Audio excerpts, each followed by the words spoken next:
You love your car, but does it love you back? Introducing the Fasten Rewards Visa Card. With the Fasten card, you get rewarded for all your auto-related spending, including monthly car loan or lease payments. That's 3 times points when you shop with Fasten partners, 2 times points on car payments, gas, tolls, insurance, car washes, and 1 times point on everything else.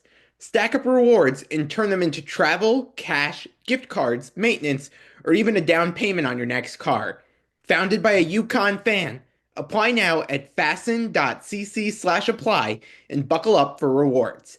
The Fasten Rewards Visa card is powered by High Note and issued by Celtic Bank, pursuant to a license by Visa USA Inc.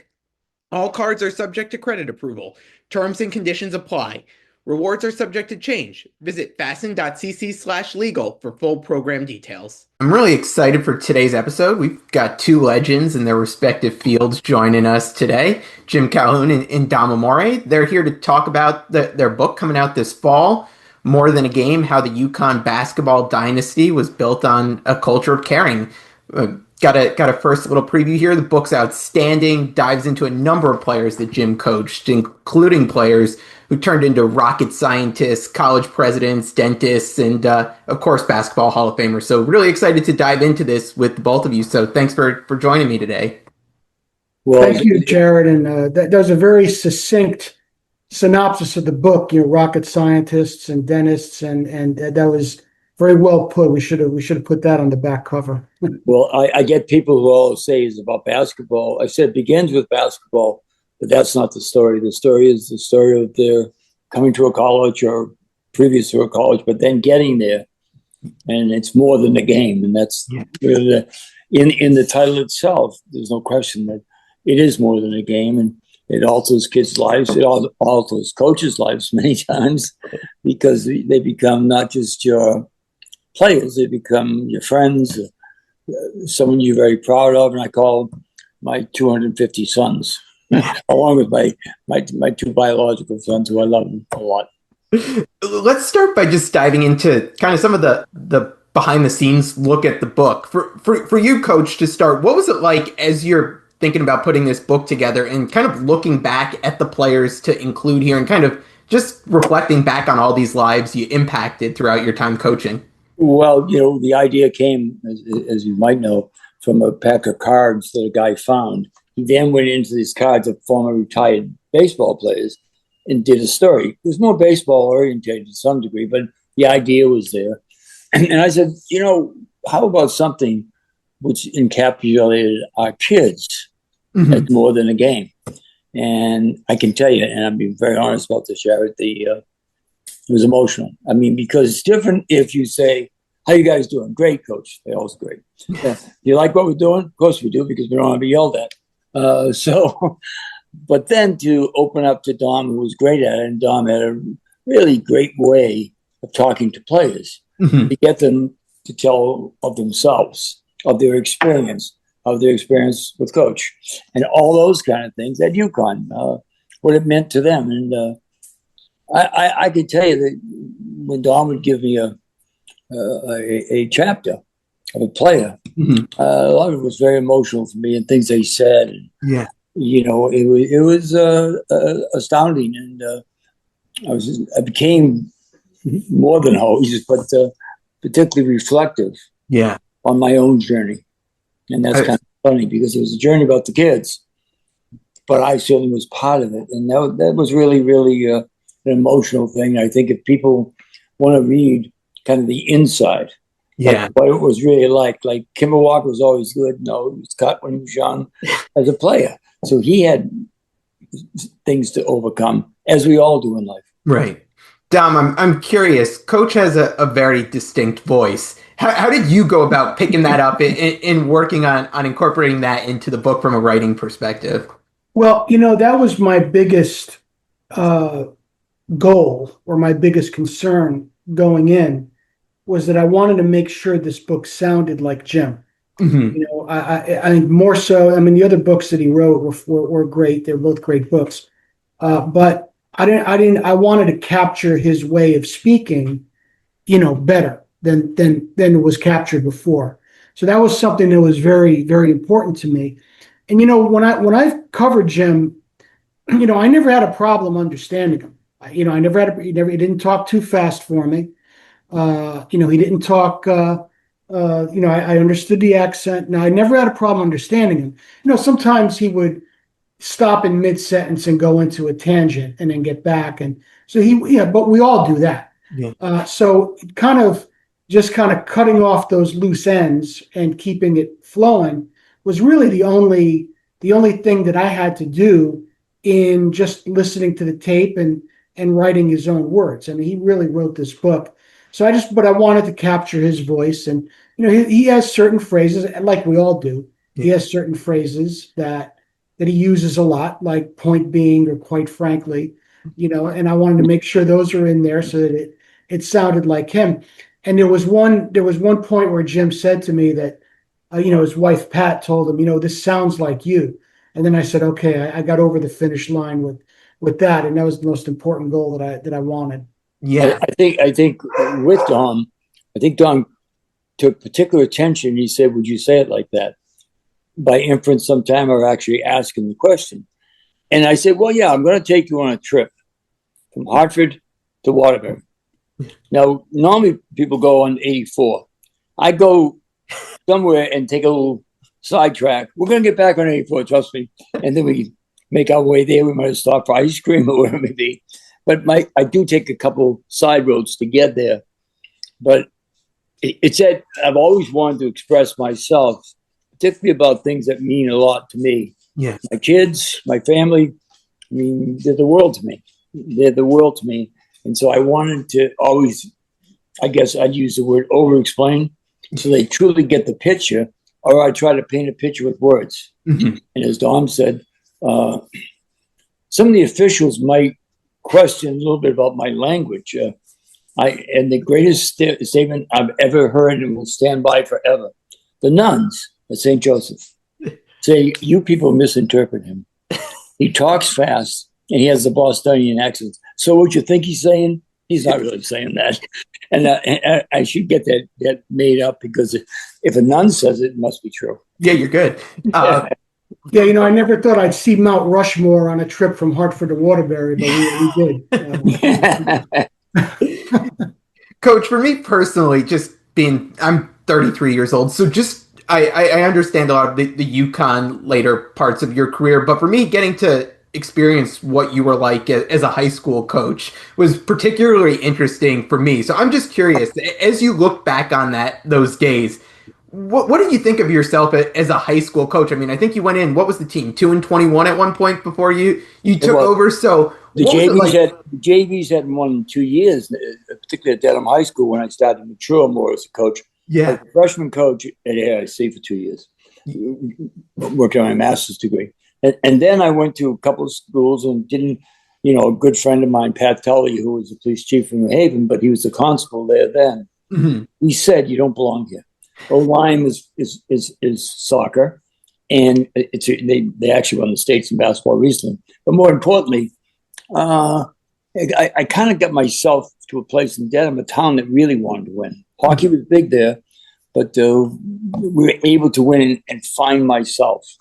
And I don't think people truly realize those trips into high school, those trips to maybe talk to a father about his son's playing time. And someone said, "Well, you only get in 2 minutes last night." I'd say, "But, we had 130 practices. He had 130 auditions. I actually watched them in practice." And my point being is that I learned so much more about organization, particularly in Dedham, particularly as a freshman coach, more about how you put this whole thing together. Passion, I got. Okay, enthusiasm, I got. But to put the package together, those places were very, very important to me. And eventually that brings me to UConn. Yeah. How do you feel like, just as a coach, in your interactions with players, if at all, did they shift from that time in high school to where they ultimately were by the time, here you are in the Hall of Fame here at UConn?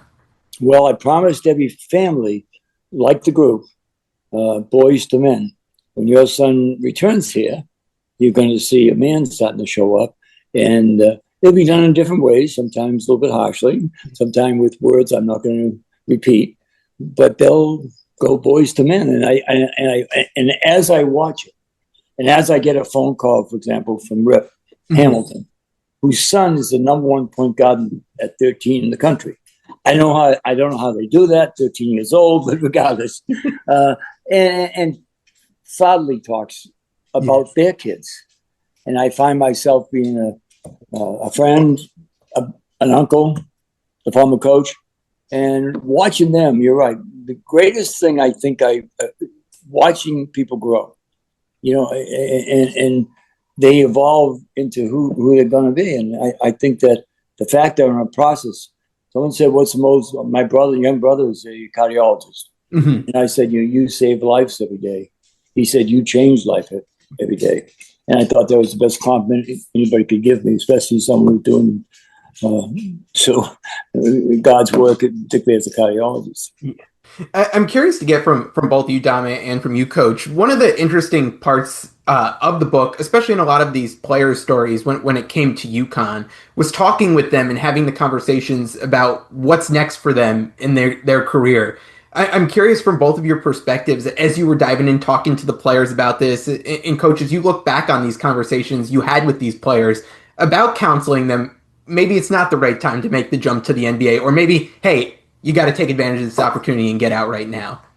Well, I still remember, we said Karan Butler was one of my favorite kids of all time. And Karan, as you know, had a very difficult upbringing. I used to kid him. He had a gun at 12. He had a car at 13 in the gang in Racine, Wisconsin. And I went to a game, I was the only person that looked like me. And and someone had been shot there the week before.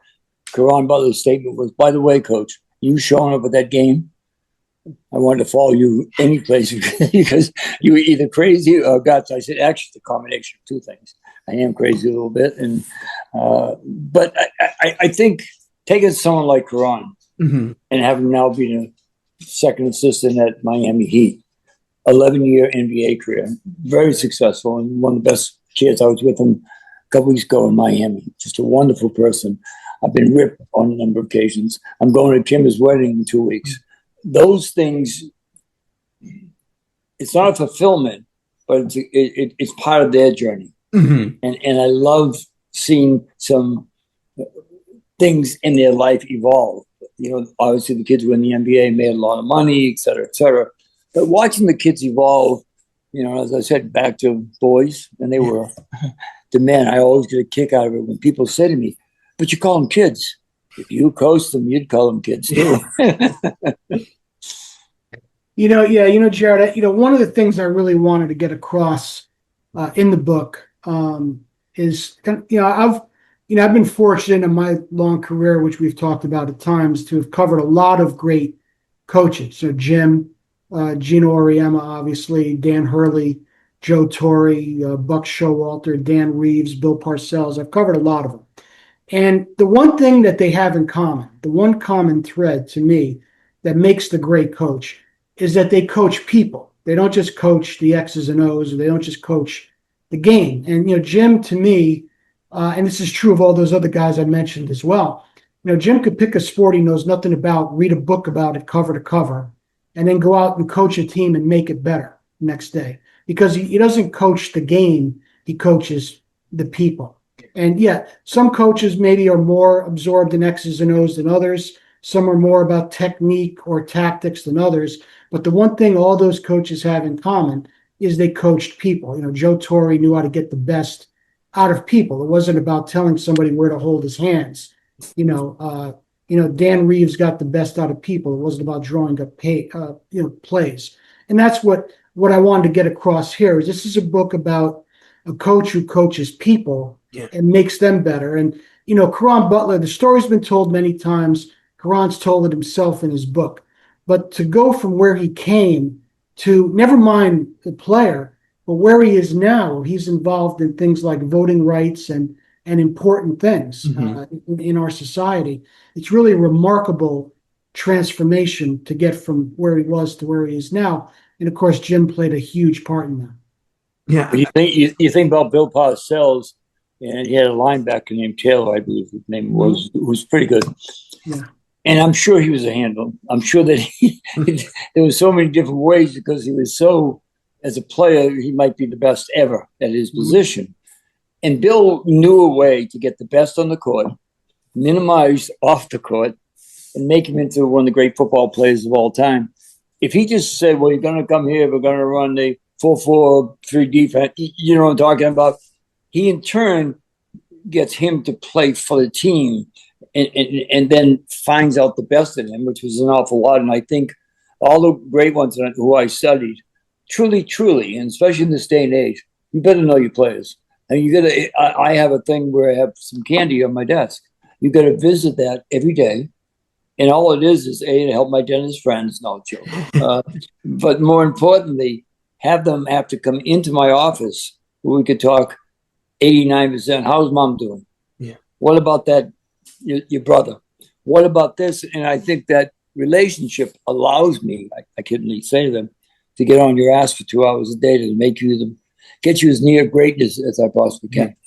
I'm so glad you brought up that line because I wanted to dive into what I'm calling a couple of Coach Calhounisms that are brought up in the book. And one of the lines, and you alluded to it there, was that you said 2 hours a day, I'm going to kick your ass, and the other 22, I've got your ass. Talk a little bit about that belief in kind of your mindset going into how you handled players like that. You couldn't have asked a better question because it's not about what I say, it's about what I actually do for you. And I mean that very honestly. A lot of people, you deal with a lot of people I know, and they tell you a great story. But this is not a story. This is fact. This is reality. I'm going to have you back. One of my first experiences, quickly, John Toner, president of the NCAA, was yelling at some of my players in my first couple of weeks at UConn. And so I knocked on the door and said, John, can I talk to you for a minute? And he was a distinguished guy. I really liked him a lot. I said, look, if those players are acting like jerks, I want you to understand, they're my jerks. And I will take care of this. And I have the best vehicle to do that. Yeah. Playing time, all the other, and plus I got them 2 hours on the court. I can do what I need to do there. For example, I could say if you're being too much of anything, well, that's how you are in life. I don't want you like that. You have too much to offer. So I consider the words are nice. The action is the important thing. What are you really there for them? That's a really good question. Thanks. Another one that was interesting to me, and I think this goes to the whole philosophy you've talked about, just like knowing your players and understanding them, was you write in the book, everybody has to know their role. Squirrels don't swim and sharks don't climb trees. So talk a little bit about the importance of guys on your team understanding their role and how important that was to the success of your teams. Well, let me just give you a classic example. Jake Fosco, all 7 foot of him, like being 7 foot. Not only that, he wore a cowboy hat, and then he had his Jeep Escalator. I said, what do you want to be, 8 foot? I mean, for God's sake, Jake, you don't have to be tall. But every day, he was one of the greatest screen setters I ever had. And at certain times, you're going to say, Ray, great shot. And you might say, Rip, terrific play. Kimber, great drive. But with Jake, I'd accentuate what he did well. Defense, rebounding, and he set screens, as Michael Jordan said, to try to hurt you. and I think by doing so, and here's the most important thing, in front of his peers, to praise him. The rest of you guys get this, get that. Jake sets it all up with his screening and rebounding. You guys got to understand that. And when you do it in front of peers and praise him like you would, I probably didn't say many times, nice shot, Ray, because they all were. So it was making sure that something that wasn't thought of much, we were making into a high-level skill. Yes. And making Jake feel very good about it, and hopefully encouraging some other players to maybe take that role on in the future. Yeah. Dom, as you went through this book and you're putting together the chapters here, obviously you've known Coach for a while. Was there a story a player told you that maybe changed your perception of him, or maybe what you thought you knew about him going into this project?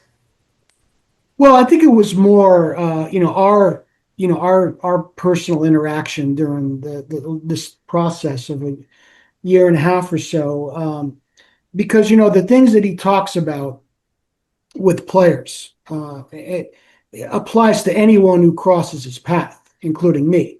He doesn't wait for you to come to him with a problem. If he thinks there's something wrong, he'll ask you. He wants to know everything about you. He wants to know everything about your career. In a way, I wish I had him as an agent 30 years ago. I might be at the New York Times today. Because he's kind of determined, for me to get, recognition that I haven't gotten in the past. For instance, that's not, and I say that to point out that nothing about Jim is transactional. Nothing is about, well, okay, you're going to do this for me, and this is what I'm going to give you, or vice versa. Everything is about that caring aspect of it. He cares about people. He's there for people. And I'm sure that he's not the only coach or the only person you could say that about. Everyone should have people like that in their life. But, when people talk about players, or other people talk about Jim being a father figure or somebody who's there for them, it's not just a transactional coach-player relationship. Maybe there were some players that he never got through to, and it became that, I don't know. But nothing about Jim is transactional. Everything is about him caring about whoever it is that is in his life at the time. For both of you, as you just, again, look back on the book, the players you write about, Coach, I'll start with you, and then Dom, hear your thoughts. As you kind of look at these stories put together in the book, did you see any similarities or common themes, with what made up a good Coach Calhoun player? Yeah, I think I started to realize that paying attention to people is very important to all of us. I don't care who it is. I couldn't wait. I lost my dad at 15. But when the 15 years I had him, he was my hero, merchant marine, graduate, engineer, just a brilliant man, loved athletics. I taught him about basketball. He actually liked boxing, which he was great at, and baseball. But, when he said things, I wanted them, I was seeking them out. And I think seeking out sometimes with a lot of our kids, because you got to understand that when you're coaching, you're going through a two-phase thing. You want to have this person improve, maybe his life skills, some of the things, the way he's doing things. Also have a big ego so he can make that shot. My wife had a funny line one time. Jim, you think that Ray going to his junior year is getting a little bit arrogant? And I said, well, we're going to play maybe in the Final Four before 80,000. I hope it is. And my point being is that idea, what we're talking about, of making sure they believe in themselves, but make sure they're learning some lessons along the way. There's a way to have that presented to other people. Kids, if you called Rip Hamilton right now, one of the best kids I ever had. Karan Butler, I was with him down in Miami a couple of weeks ago. We had a 5-hour meal. You know who his wife is? His wife is a gal who tutored him in college. All the things that happened to him and girls he met, that's who he married. You know who that is? That's Karan Butler, though. That's kind of who he is. And he kind of, for a guy who has such a tough past, he really emphasized, as I get watching a young man grow into a real man and be able to handle life, his kids. And those things are incredibly fulfilling. I think Don mentioned, does it always work? It works enough of the time that we have had an awful lot of good kids who went through. Is it perfect? There's nothing that's perfect in life. But you got to make every effort. You owe something to those kids. I tell people, I don't have to work. A couple houses. You help. You trusted in me enough to provide me a great life for me and my family. And I really believe that, by the way. Was I good? Yeah. I'm like Ray. I had to believe I was good. We're going to coach a team. But I think the idea behind it is it's kind of a responsibility. If they come in and play for you, then you owe them something more than just teaching them a jump shot. Yeah. Dom, I'm curious from your perspective, any kind of commonalities you saw? Yeah. Jim told me a long, long time ago when I first started covering him, I think it was 2011. I think it was the day before his 70th birthday. But he said that if he has a secret sauce, even though he didn't call it that then, it wasn't a fashionable phrase, you can say anything to a player as long as the player knows you care about him. And a lot of times coaches who fail that I've covered fail because, yeah, they come down hard on players, but the player doesn't know why the coach is doing it. Is it because he cares about me, or is it because I'm making him, hear him look bad, or whatever? And I think, just recently I covered a high school championship baseball game, and the players had an older coach and they all said, well, he lets you know when you do something wrong, and he's very sarcastic about it, but we know he does it because he loves us. They had 3 or 4 players on that team said that. And I think that's probably the common thread with all of these players is that, and all of the people, is that when Jim gave them a hard time about something, it was because he wanted them to be better and because he cared about making them better. It wasn't, well, yeah, of course he was doing it to win games and that was going on his record, but the players all knew that whatever Jim said, it was coming from the right place. It was coming from a place of love and caring. And I think that's the common thread in the 15, 16 players that we've written about here. Just like Alex, grilling season is back. And while our favorite team reloads, it's your turn to load up the grill with Martin Rosel's, the best meats Connecticut has to offer. Since 1928, Martin Rosel's has been crafting top-quality hot dogs, kielbasa, and sausages using original recipes and only the finest ingredients. So as the warm weather returns, remember, both championship teams and great cookouts start with the right lineup. Look for Rosel's at your local grocery store or stop by their retail store in New Britain. And now, back to the episode. I'm curious, as we get towards the end of the book, we hit on your time coach at St. Joe's and obviously coaching at a different level. Did it take a bit for you to adapt to coaching a player whose career goal, isn't necessarily trying to make an NBA roster, but, rather become a dentist or something along those lines? Was it yeah, it was. I think the first thing is I'm a Catholic, and the Catholics, take a vow of poverty, and they ask their coaches to do the same. And by that, I mean the paycheck is a little different. But as much as anything else, the thing I learned the most, they want to win too. Yeah. And whether they think about playing for the Celtics, I'm sure they dream someplace about playing for the Celtics, but that isn't the objective. Yeah. Getting a degree, we carried, for the 7 years I actually coached, we carried, on average, 7 out of our 14 kids are on Dean's List. Yeah. So my point being, these kids, you're right, aspire to be a dentist, aspire to be, 2 of my kids now work on Wall Street. Yeah. I'm very equally proud of that as I am. I just talked to, not a player, but a personality, Mark Degdahl. Yeah. He was my manager. And I remember from day one, what separated him, there was nothing he wouldn't do. He's a great student, by the way, 3.8 student. But the thing about Mark, he knew he wanted to be a coach. So he paid attention to all those things. By the time he was a junior, he was working kids out in the summer because we couldn't do it at the time. Today you can practice anytime, no, but just about. But my point being, kind of watching that and truly believing that you're doing the best for the kids. And if you want, I mean, I've made mistakes. And I pushed this guy too hard because you had to do in private.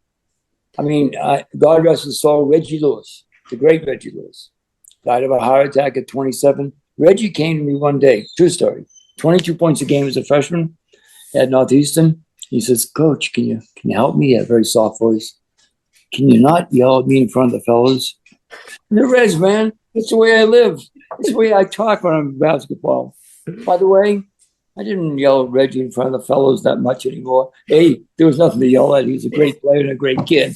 But I think you got to know where everybody's coming from. Yeah. You know what I'm saying?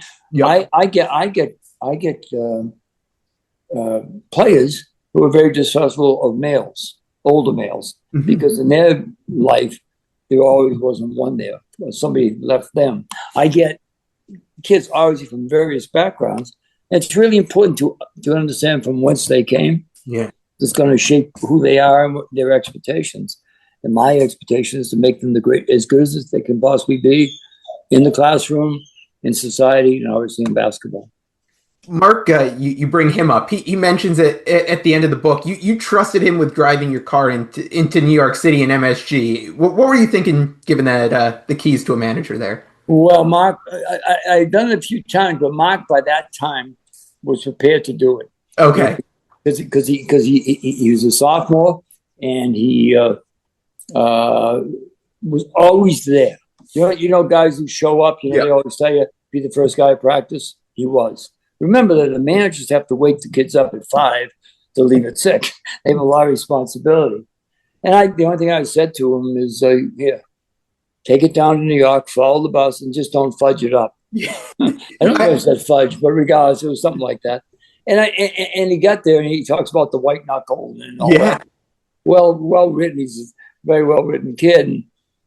But I saw things in him. They weren't jump shots. They were a guy that could someday is going to become a great coach. Could I predict a world championship? No. But he was going to be successful. Yeah. He was not going to disallow himself not to be successful. You find things in people when you're under stress to some degree. Yeah. By that I mean basketball stress, in his case, managerial stress, getting to know his name. That's what he always says. You only get to know a player's name is when you trust him. Yeah. Interesting.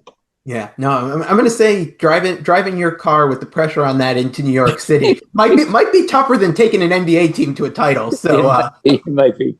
Yeah, the other part of that story, the other part of that story, Jared, is that UConn had a bus driver that was known to be kind of a maniac, running lights and weaving in and out of traffic. Really knew how to do it. And he used to. Mark was telling me about how he would somehow maneuver his way out of the really tight parking garage under the XL Center. Oh, yeah. I've seen that one. Yep. Right? You know what I'm talking about. And I was reminded of a time when the Bruins were playing the Whalers and their coach couldn't get out of there. And I forgot who the Bruins coach was, but he just said, get out of here. He took the wheel and he just demolished about 6 cars on his way out. But this guy was able to weave in and out and drive. And so not only was Mark young and inexperienced in driving in New York City, which is difficult, but he was trying to stay behind this crazy bus driver. Yeah. So it was more difficult than you think. Definitely. I identified with how difficult that was. But it gave him a feeling of, I believed in him. And that's why that was a great question, because he said, the day you handed me the keys and said those famous words about don't fudge it up, he said, you trusted me. You trust me with a $100,000 Lexus, so I guess you did. But it empowered him, he says. It empowered him that regardless of how I acted around him, I trusted him. Yeah. And as you mentioned, that those common threads, you dial back the clock to 1971 on John Kowalski at Dedham High School, drew this tremendous strength and power because, Jim had told people that he was going to MIT before he got admitted because Jim believed in him, and that's a three, people do things and they tell Jim, hey, I made it here, or I did this. And Jim, rather than act surprised, yeah, I knew you were going to do it. and that meant a lot to a number of players to get back to that theme in this book. Depending upon many times, and with a coach, you're a lot of different things. But I think getting approval, it's not necessarily that I'm not their father, but I am a father figure to an awful lot of the kids. Mm-hmm. And I think by saying you're going to do this, and then show by action. Yeah. Take my car. And I just think those kind of things empower people because they truly believe someone believes in them. And for each of us, my high school coach, my principal, after my dad died, they helped empower me to get through some tough times of working as a stone cutter and all that stuff so I could get back on with my life. And they would never, ever know, I told them, but they would never, ever know how they gave me more inner strength to get this done and get on with my life. I've got one more deeper question than just a couple quick hitters. I don't want to keep you too long here, but Dan Hurley writes the foreword to this book. A lot of people see similarities between you and him. Do you see those same similarities? And if, on the other end, what differences maybe do you see between the two of you? Well, I would see Dan, without question, as a very passionate person. Yeah, I am too. Tremendously demanding. I am too. Spends a lot of time with players. he really, really does get the picture that not every coach gets. Yeah. By the way, they're the most important thing, not you. If they're good, you're good. And but beyond that, our personality is entirely different. He has never touched a golf ball in his life. I've got calluses on my hands from playing golf. Our approach to life, to Danny, it's basketball. To me, basketball, I was able to put it into a compartment, a very important part of my life. And it was, after my family, the single most important thing. But Danny, right now, going through this part of his career, is the single most important thing in his life. We differentiate there. I'm on the board at the Bushnell, Eugene Neal Theater. I don't, Danny might know it, maybe, but we're different in personalities. We do share that passion. Yeah. Yeah, we do share that passion. There's no question. We do, without question. He probably coaches differently in the game than he does at practice. He's more forgiving at practice. Okay. And I would say the opposite. He probably is more forgiving in the game than he would be in practice. Conversely, I was more tougher in games. Okay. Than I was probably in practice.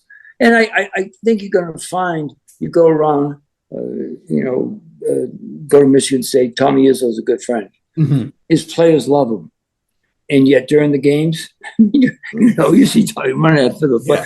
And he gets, someone says, how does he get away with it? He doesn't get away with it. They respect for him. No, it's his way of teaching. As I said to Reggie, my way, when I yell, is my way of breathing. Kind of like it's part of how we do things. Yeah. The toughness of your practices is brought up a number of times in the book. You've sat in on a number of Dan's practices. Who runs the tougher practice? The kids will say both of us, but when you demand the best of people, and one good thing I think I really do well is I look at small things. I believe in players, and the players win games. All I can do is tell you that when Mark did such a wonderful job, and I watched a lot of those games and talked to him about it, he understood players win games. Yeah. Okay, coaches may design certain things. Players win games. And generally speaking, it's simplistic. Danny tries to be a little bit more complex of what he runs, etc. The only complexity is my simplicity. We try to do the common uncommonly well. Yeah. We rebound. We run. I'm trying to get him to run more next year because he's going to be a deeper team and not a star-laden team as he has been. Yeah. So we're talking about that kind of thing. He's been very kind to me. Really has so great respect for what we accomplished in the past and certainly wants to emulate that. So I like Danny a lot. Now, like me, because Ray Allen once said it, I'm an acquired taste for players. And I'm certainly, Danny's an acquired taste. But I think the kids can feel his passion, how much he wants to win. And he does make a point, if you saw him at practice, that's a great time before. I get there 20 minutes before practice to watch the team. I don't want to see clicks. Yeah. Would it be any kind of clicks of one certain type of play here? So, no, I want to see who practiced with who early for that 20 minutes.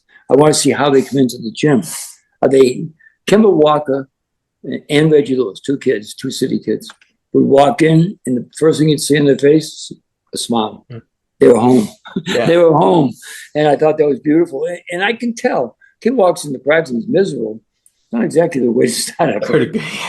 I may not say anything then, but I would say later, by the way, after practice, like you played the way you looked. Is something wrong that's holding you up from being the kind of player? When I yelled at Ray Allen one time, and you didn't have to yell out much, I said to him, and he still remembers the words, you're too great a player to play defense like that. I'm not going to lie to you. I'm going to sit your ass right here. Now I put him back in 30 seconds later like I should. But my point being, a point was made that I wasn't going to allow him to be anything but great. Yeah. I'm curious, because you've been so involved in the program, getting to interact with the players still, is there a player that you've seen, whether it's from what you've seen in games or what you've gotten to see from practice, that you wish you could have coached, or you're like, this guy would have been a good Coach Calhoun player? Well, yeah.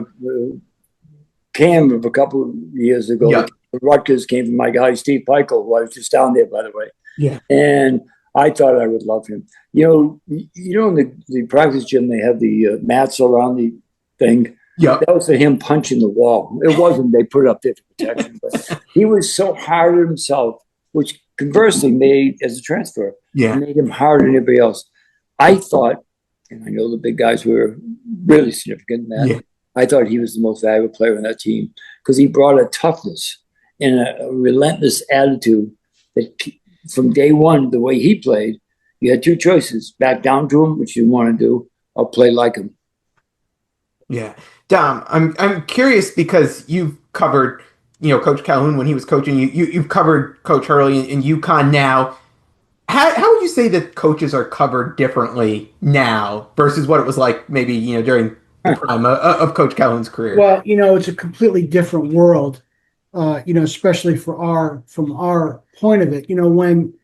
When Jim was coaching, you could walk in any day, walk into Gampa Pavilion, stick your head into the office, and if Jim wasn't doing anything, you could just walk in and talk to him for half an hour. Or you could just walk in and watch the pickup game. And if the kid was willing, talk to him afterward. Today, everything is, first of all, there are locks on all the doors for security reasons, and because especially the Worth Center is not state funded, so taxpayers don't necessarily get to walk in. But you got to have an appointment. You got to know, they got to know exactly what it's. Jim was much less formal.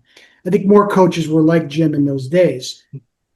Obviously today's social media and the internet is the thing, and Dan is very, very concerned about that. In Jim's day, newspapers were the thing, and there were 14 small newspapers in Connecticut that weren't all owned by the same person. And Jim read every one of them, and he knew what was in the last line of the Willimantic Chronicle. Whereas, and Dan knows what everyone does and says on social media. Different platforms, same thing. So, but it's very, very different. You don't have the same relationships with coaches today that writers or beat writers had in Jim's day. Yeah. But the one similarity, to get back to your last question there, I think it's very significant that both Dan and Jim coached at the high school or prep school level for a period of time, coached a smaller college program for a period of time, then coached at UConn. And I wouldn't be surprised if someday, Dan does the Jim route and coaches at a Division III school or something like that, where it's just the pure basketball. And I think that's very significant that they both had those well-rounded experiences, and their coaching at UConn reflects that, as opposed to maybe someone who went right from playing to coaching and wasn't quite as prepared to coach in a holistic way that both Jim and Dan were. Yeah. Coach, I'm curious to get your thoughts because the college basketball and just college athletics in general is in such a different place than it was when you were coaching. Dom mentioned, and you talked about in your answers, just how there was nothing transactional about your relationship with your players. It was truly out of empathy, caring for your players. Now there is a transactional component associated with college basketball where, you're talking about, maybe having that conversation with Karan or Rip about, whether or not to go pro. Now you might have a player coming into your office and saying, I'm going to transfer if you don't find another 100K for me. How do you think you'd handle kind of this era of college basketball where there is a little bit more of a transactional component to things? Very poorly. But no, on a more serious note, I've been asked that question, what would you do? I do what I had to do because I did that. When we get in my early years at UConn, 87, 88, we won the NIT in 88. We were good, but NIT is still not the NCAA tournament. The point being, people forget that we got, over my period of time, 5 Germans, 5 Israelis. I had to go other places because of some of the situations going on with, at that time, agents. Yeah. So, but now where the actual fiscal money is being transported, I proposed to the NCAA after I got out to give each kid $20,000 a year. They call it chump change, I guess now, but and build it up. So by the end, you might have 80, 90,000. Yeah. And, it's a pretty good way to graduate, a degree in 80,000. But my fear has got nothing to do with anything. And I would be doing the same thing that does hire Tommy Moore to become the general manager, do that stuff. Would I like it? No, I wouldn't. The greatest word, one of the greatest traits we can all have, loyalty. Mm-hmm. Loyal to the school, loyal to the game, and loyal to the people you play with. I think it's not mentioned now. I think it will be more, because I have a fear. When I was a young kid, my dad always took me. He was a Merchant Marine Academy graduate, which is great, but he wasn't Harvard or Yale. We went to that game every year at Harvard. We used to watch BC and Holy Cross play basketball. They were very good. Yeah. Who's coach there and that type of thing. And I worry, what alumni function do some of these players go? I know not worrying about that now with the money, but after a while, you got to have a base. Yeah. You got to have a place, like Cheers, where you say, everybody knows your name. Yeah. Back and there's a great feeling of family. When Karan talks about, and he does it very emotionally, about UConn, how in some ways he and I at the university changed his life. Well, I don't know if a school could do that in 1 year of the one and dones. Yeah. But we only had one and done, Andre Drummond. Yeah. 26 years. And my point being, because we hopefully made it as good as we possibly can about their development. Yeah. So I worry, and I think all of us do in basketball, and it's almost like politics, where people say that they had to vote for this bill because to get elected or something. You and I know what we're talking about, but I think more importantly, it's very difficult to see the game at this thing become a money race. Yeah. I can tell you right now, the Southeast Conference, I think they won 6 or 7 baseball championships in a row. Yeah. They might start doing that in basketball with Florida, because they may be able to pay the most because their facilities, I would say the Big Ten, and then people like the Big East, Atlantic 10. I'm fearful. I love the Big East, but I'm fearful. Right now, there's probably 3 schools that could probably get that kind of money: Creighton, UConn, and St. John's. And so I'm fearful of that. You said, would I do it? If I was going to coach, guess what? No choice. Yeah. But conversely, it isn't something that I want the kids to get something. That's not the issue.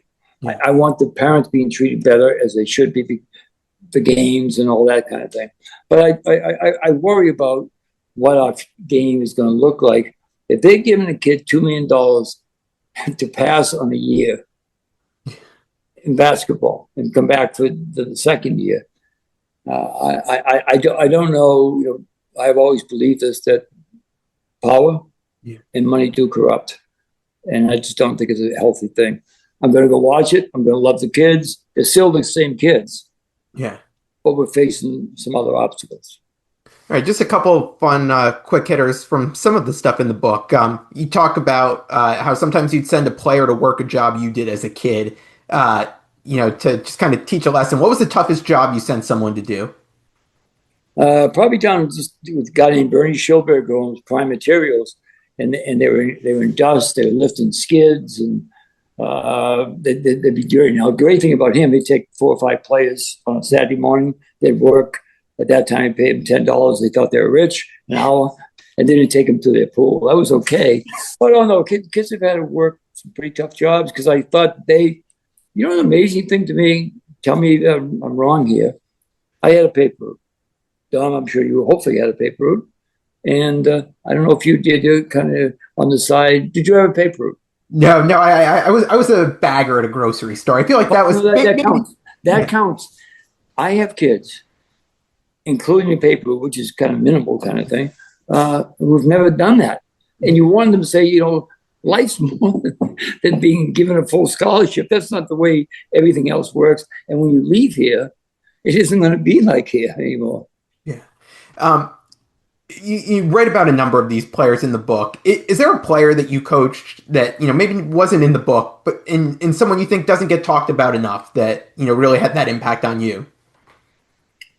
In a certain sort of way, we we have the Prince of Africa, and I mean this without question, in the number 2 draft choice, Emeka Okafor. I think Emeka Okafor is like that. He has a princely feel and look about him. He's doing great things for the school. He's coming back like crazy to try to help the situation right now. And he does that. I'm not coaching, so it's not that. He's done that for what we just talked about a few minutes ago, the loyalty to the school. Emeka Okafor is one of the greatest players in the history of UConn. Yep.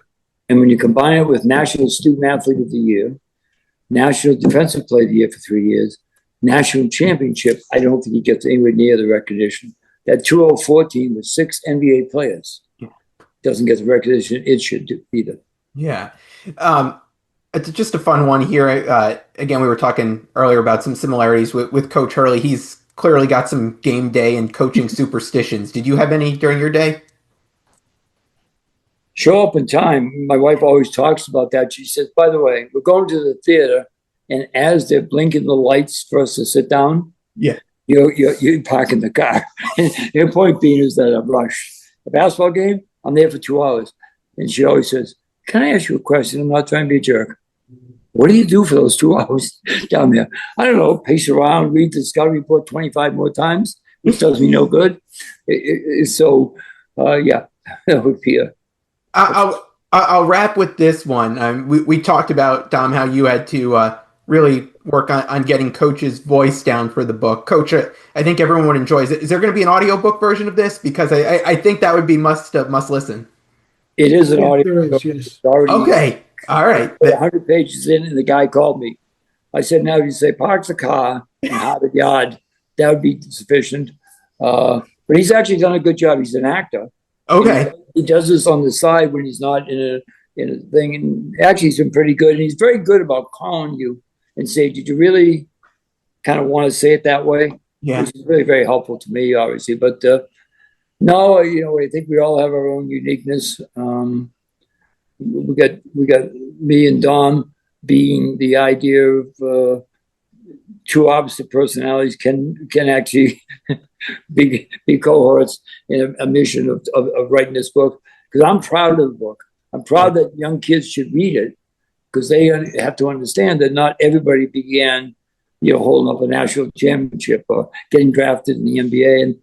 And so I'm really, really proud of what Dom's done in this.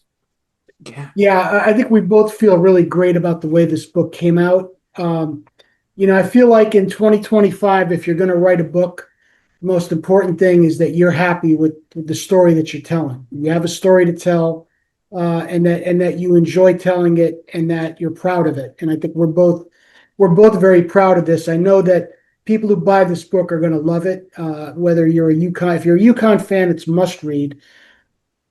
Basketball fan, I think it's a must read. And if you're just interested in people and the way coaches and players interact and relate, I think it's a must read for you too. I mean, there's an awful lot in this book for almost any interest, and we're both thrilled with the way it's come out. I know, it's a long process for a book to be edited and printed and proofread and all of that. And I know Jim gets very frustrated with the patience is not with the length that it's taken. He wanted it out, the day after we finished it. But it's hopefully it'll be out very soon in warehouses, and you can order it right now. Best way to get it, order it on Amazon right now or woodhallpress.com. You'll get the first ones off the presses, and one way or another, we'll find a way to get them signed for you.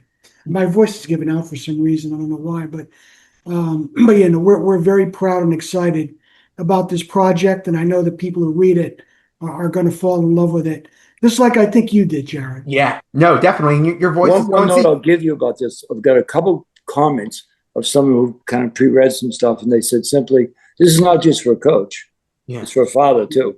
It's the way you handle your children. Sometimes you have to be strict and stern and rules, obviously, but you got to show them love." You got to show them you really care, and you actually are when you're yelling at them a little bit. You really love them very much, and that's why you're yelling. Yeah. Well, Dom, I think you fully have taken on Coach's voice, because after going out here in a big game here on the podcast. You got a little bit of a scratchy throat, so it's just like post game there. But I really appreciate the both of you coming on today. Again, the book More Than a Game: How the UConn Basketball Dynasty Was Built on a Culture of Caring, out soon. Dom, Coach, I really appreciate the time again. Really enjoyed the book and this conversation as well. So thank you both so much. Well, thank you. We really enjoyed being on. Thank you, Jared. We'll catch up on other things when you're ready. Yes, we'll have plenty to talk about, Dom. Yeah.